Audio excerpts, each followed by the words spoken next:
Bonjour et bienvenue au 12e épisode du calendrier de l'Avent des concepts les plus importants pour comprendre les crises socio-écologiques que nous traversons. Et aujourd'hui, pour le mot de la lettre L, on va parler de low-tech ou techno-discernement en français. Ce concept a bien été développé par Philippe Biwix dans L'âge des low-tech, mais aussi par d'autres penseurs tels que Jacques Ellul ou Ivan Illich. Ce concept est pour moi en continuation parfaite ou directe de l'épisode précédent, lorsque nous avons parlé d'arbitrage de flux pour un budget carbone ou un budget matériel fixé ou fini, mais aussi avec l'épisode des infrastructures. Je m'explique. Lorsque nous sommes confrontés à un problème donné, tel que chauffer une ville, produire de la nourriture, construire un bâtiment, nous avons une myriade de solutions ou de moyens de faire devant nous. Certains se basent sur des technologies très avancées ou des fois très polluantes, mais certains se basent sur des technologies beaucoup moins avancées.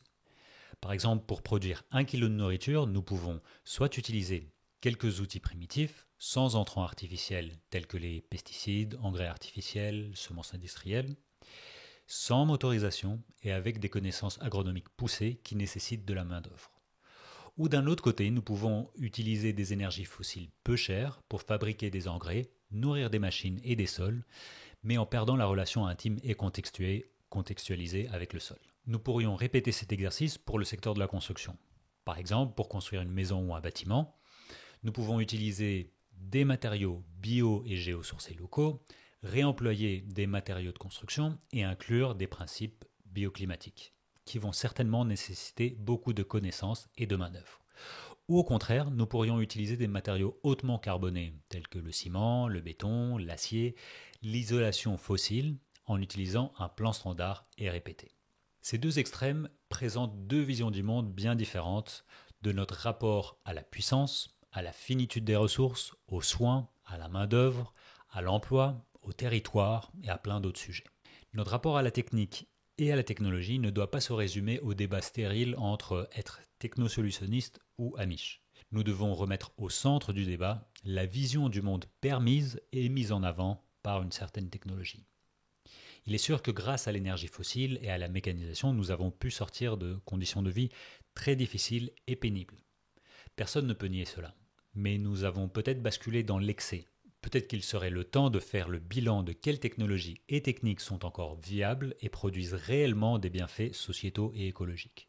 Nous avons à présent suffisamment de recul pour se poser ces questions et ne pas s'engouffrer dans des nouveaux délires tels que l'utilisation des drones dans l'agriculture, un réseau téléphonique 6G, l'IA généralisée, etc.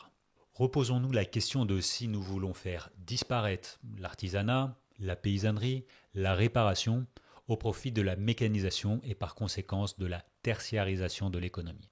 Pour rappel, il est estimé que 70% des Français et Françaises vivaient de l'agriculture en 1789 contre 1,5% aujourd'hui. La question est assez simple au final.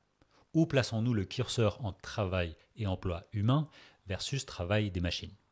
Et que faisons-nous avec le travail libéré grâce aux machines ? Est-ce que nous utilisons ce temps de travail pour prendre soin de nous et de nos territoires ou s'acheter du temps pour le futur, pour acheter des choses ? Nous revenons encore une fois à la question de démocratie et de valeurs sociales. Si nous baissons collectivement nos attentes mécaniques, nous pouvons développer des emplois locaux pour l'agriculture, pour la construction, pour la réparation, la gestion de l'eau, le soin, l'éducation. Nous pouvons également muscler notre autosuffisance matérielle et technique si nous basculons vers notre faveur le rapport à la technique. Attention, tout cela veut dire que nous allons tous et toutes devoir mettre la main à la pâte. Ce n'est plus le côté romantique, on va tout avoir, habiter à la campagne. On ne peut pas tout avoir. Mais peut-être que nous allons redonner du sens à certains emplois et à certains territoires. Comme d'habitude, je vous recommande de prolonger ces réflexions avec quelques épisodes qui vont être mis en lien ci-dessus. À demain pour la lettre M.